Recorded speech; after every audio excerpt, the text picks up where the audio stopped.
You are listening to Proof Text, a Glossa House podcast exploring Scripture and all things related to it. New episodes are released daily. For more information, check out glossahouse.com and subscribe to our channels on Spotify and YouTube. Welcome and enjoy. Χαίρετε πάντες, εγώ είμαι η Εσέ, και τούτο εστιν ζων හෙλληνιστί. Hello everyone, I'm Jesse Orloff and this is Living in Greek. Σήμερον, ερωτώμεθα τι εν τε πήρä μου. Today we're going to ask, what's in my bag? Today I wanted to share with you a book that I use quite often to help me when I have forgotten or need a refresher on some of those more obscure morphological forms. And that book is The Morphology of Biblical Greek by William D. Mounts. This book has been really helpful for me because it provides a quick reference that I can use to look up any Greek form or to refresh on any particular Greek morphological grammar rule. The book is kind of broken up into two parts. The first part of it is a somewhat concise summary of all of the different morphological patterns that occur in New Testament Greek. And then the second part is a morphological reference where Mounts has created this notation system that allows him to categorize every word in New Testament Greek. And then you can use that categorization to look up words more quickly and to get examples of their forms.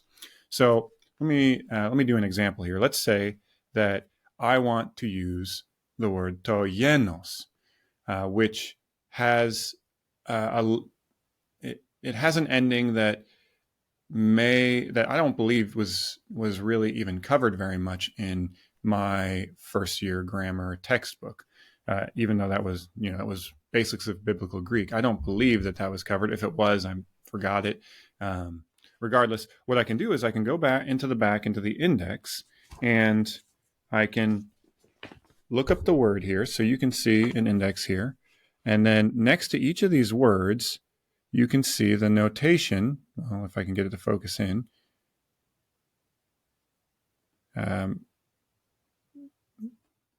you go. Next to each of the words, you can see the notation for every single one of these words. So in the case of toienos, we are looking for, right here by my index finger, N3D2A. I think that's right. N3D2. And so at the top of every page, in the back half of the book, you have those notations indexed in alphabetical and numerical order. So if I pull open right here, you can see up at the top corner, N3D. I don't know if you can see that with the zoom. There it goes. N3D. And right here, you see number 2, which is the paradigm for toienos. So let's say I wanted to use toienos in the accusative plural. Well, I can pop this open and I can find the example right here and see, it's iene, which is one of those few third declension nouns that does not end in an alpha. Instead, it ends in the eta. As another example, let's say I'm wanting to look up the adjective pήρης. So I can similarly find that in the index. All right.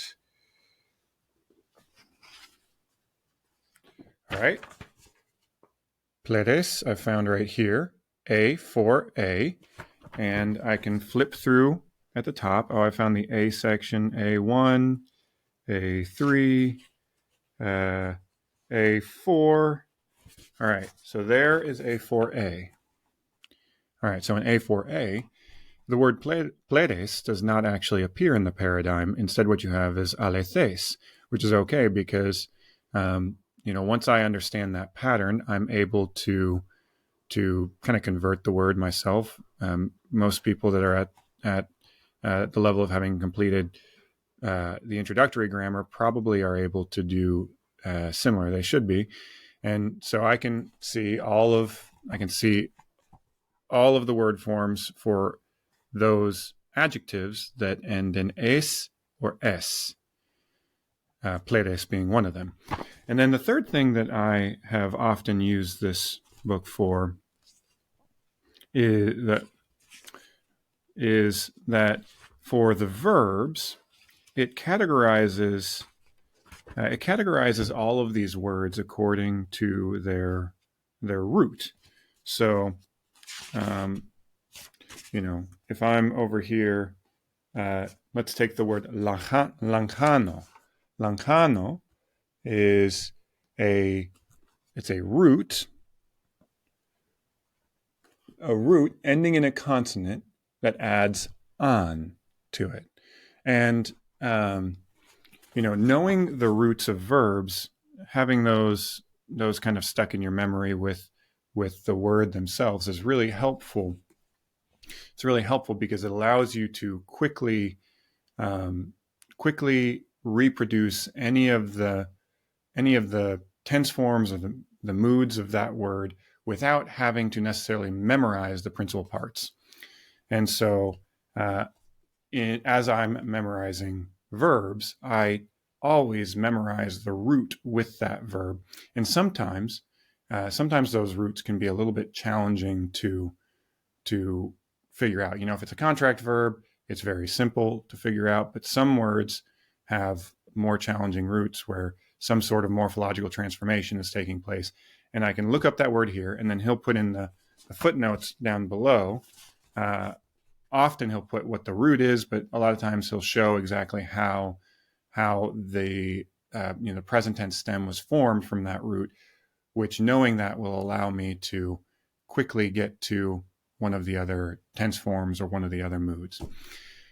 So I keep this book on me at all times because, and anywhere that I go, I have it in my backpack. And that's because of how quick of a reference it is and how useful it is when I've forgotten those more obscure forms. So I hope that this was helpful.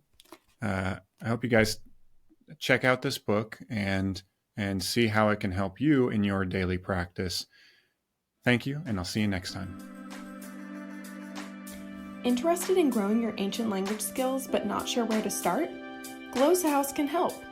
From illustrated readers and short stories to lexicons and grammars, Glossa House offers a variety of resources for beginning, intermediate, and experienced ancient language learners.